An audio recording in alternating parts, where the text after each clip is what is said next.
Hello everyone, welcome to my art channel. तो आज हम बंगाल स्कूल करेंगे, लेकिन बंगाल स्कूल की ओरिजिन डेवलपमेंट स्टार्ट करने से पहले मैं आपको उसके बारे में थोड़ी डिटेल बता देती हूँ कि जैसे हमने अपना मुग़ल स्कूल किया था तो वो उसका जो टाइम पीरियड था वो 15th सेंचुरी से 1800 तक था।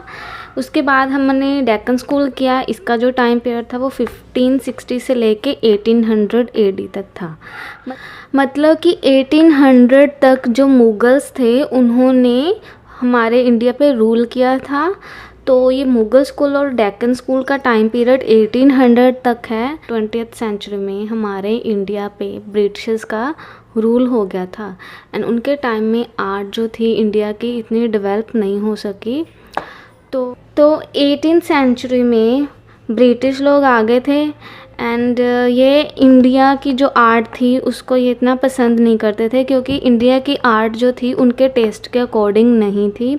इनको मिनिएचर पेंटिंग पसंद नहीं थी, तो इसलिए ये लोग इंडिया में अपनी आर्ट को इंट्रोड्यूस कराना चाहते थे। एंड इन्होंने जो अपनी आर्ट इंडिया में इंट्रोड्यूस कराई थी उसको कंपनी पेंटिंग के नेम से जानते हैं। उसको ईस्ट इंडिया कंपनी भी बोलते हैं। कंपनी पेंटिंग, कंपनी आर्ट, मतलब कि इनकी जो आर्ट थी उनका नेम कंपनी पेंटिंग था। लेकिन इसी में से ही एक ब्रिटिशर था जिसका नेम था E.B. हैवल। ये एक ब्रिटिशर था एंड ये एक इंग्लिश हिस्टोरियन भी था। इन्होंने इंडिया की जो ट्रेडिशनल आर्ट थी उनको एनकरेज किया। ये स्टार्टिंग में मद्रास स्कूल ऑफ आर्ट में एज अ प्रिंसिपल जॉब करते थे। बाद में इनका ट्रांसफ़र जो था कलकत्ता में हो गया। एंड इनके जो सपोर्टर थे, मतलब इंडियन आर्टिस्ट बहुत सारे थे जो इनको सपोर्ट करते थे, जिनमें से एक तो थे गगनेंद्र नाथ टैगोर, एक रविंद्रनाथ टैगोर थे, नंदलाल बोस, असित कुमार हल्दर, अमृता शेरगिल, अब्दुल रहमान। ये जो थे आर्टिस्ट ये E.B. हैवल को फुल सपोर्ट करते थे। And E.B. हैवल जो थे इंडिया के सपोर्टर थे, जिसकी वजह से कुछ ब्रिटिश लोग थे जो E.B. हैवल को बिल्कुल पसंद नहीं करते थे। तो इसी वजह से E.B. हैवल की बहुत बड़ी हेल्प है जिससे बंगाल स्कूल डेवलप हुआ। एंड उसके बाद जब ये मद्रास स्कूल में एज अ प्रिंसिपल की जॉब करते थे, उसके बाद इनका जो ट्रांसफ़र था वो कलकत्ता में हो गया, जहाँ ये एक फेमस आर्टिस्ट अवनिंदर नाथ टैगोर से मिले। E.B. हैवल जो थे ये कलकत्ता में जॉब तो करते ही थे, लेकिन वहाँ पे ये अवनिंदर नाथ टैगोर जी को मिले। एंड जब ये इनसे मिले तो उसी के 10 ईयर्स के अंडर इन्होंने एक न्यू स्कूल जो है वो इस्टेब्लिश किया, मतलब एक न्यू स्कूल जो इन्होंने ओपन किया।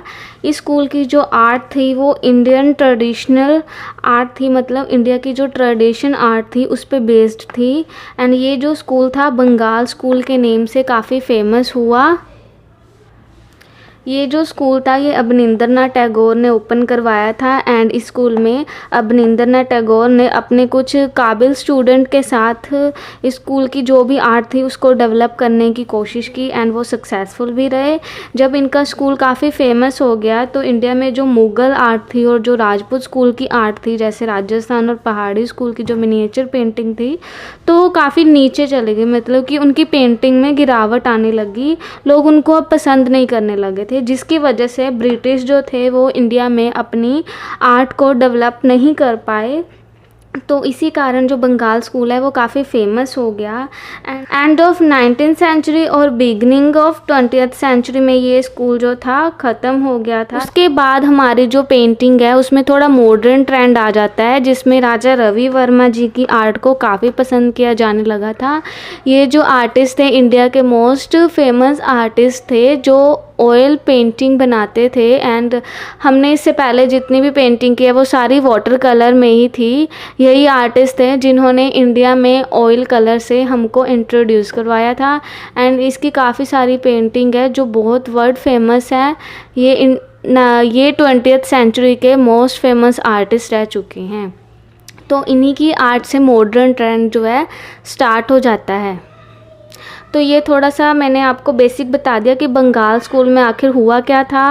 एंड उसके बाद हम इसके बुक में से इसको पढ़ेंगे, इसकी ओरिजिन एंड डेवलपमेंट जो भी है इसकी हम स्टार्ट कर देंगे। आज के लिए बस इतना ही है कि आपको एटलीस्ट पता होना चाहिए कि बंगाल स्कूल कैसे स्टार्ट हुआ एंड उसमें अवनिंद्रनाथ टैगोर जी का क्या रोल था।